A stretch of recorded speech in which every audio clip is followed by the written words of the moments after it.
వాళ్ళలో కూడా భయం మొదలైంది.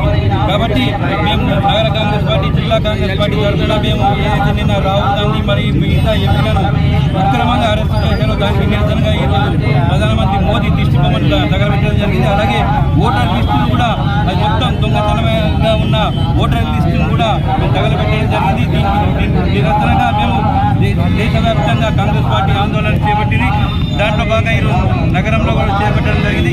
అలాగే ఈ ఓట్ల చోరీలో భాగమైన ప్రధానమంత్రి మోదీ గారు ఖచ్చితంగా రాజీనామా చేసి తాను స్వయంగా తప్పుకుంటేనే బాగుంటుందని చెప్పి ప్రజలందరూ కోరుకుంటున్నారు. వాళ్ళ వెబ్సైట్ ను క్లోజ్ చేసుకున్నటువంటి పరిస్థితిని ఇవాళ ఈ దేశ ప్రజలు చూస్తున్నారు. ఎందుకంటే ఈ దేశంలో నిజంగానే ఈసీ ఎలక్షన్ కమిషన్ నిజాయితీగా పాల్గొని ఉంటే మరి రాహుల్ గాంధీ గారు చెప్పిన తర్వాత మీ ఏదైతే మీ పోర్టల్ ఎందుకు బంద్ అయిందో చెప్పాల్సిన అవసరం ఈ ఎలక్షన్ కమిషన్ ఉంది.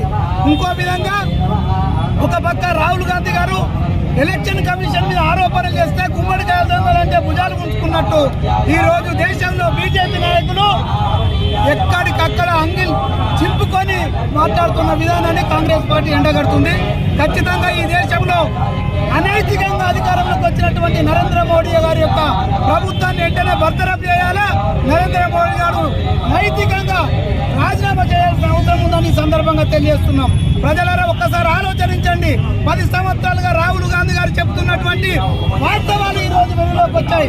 ఈ దేశంలో నిజాయితీ పరుడు, నికాసైన నాయకుడు కేవలం రాహుల్ గాంధీ అనే ఈ రోజు దేశ ప్రజలు నమ్మి దేశవ్యాప్తంగా మోడీకి వ్యతిరేకంగా జరుగుతున్నటువంటి పోరాటంలో ఈ రోజు నిజామాబాద్ జిల్లా కాంగ్రెస్ పార్టీ, నగర కాంగ్రెస్ పార్టీ బాధ్యతగా నిలిచింది.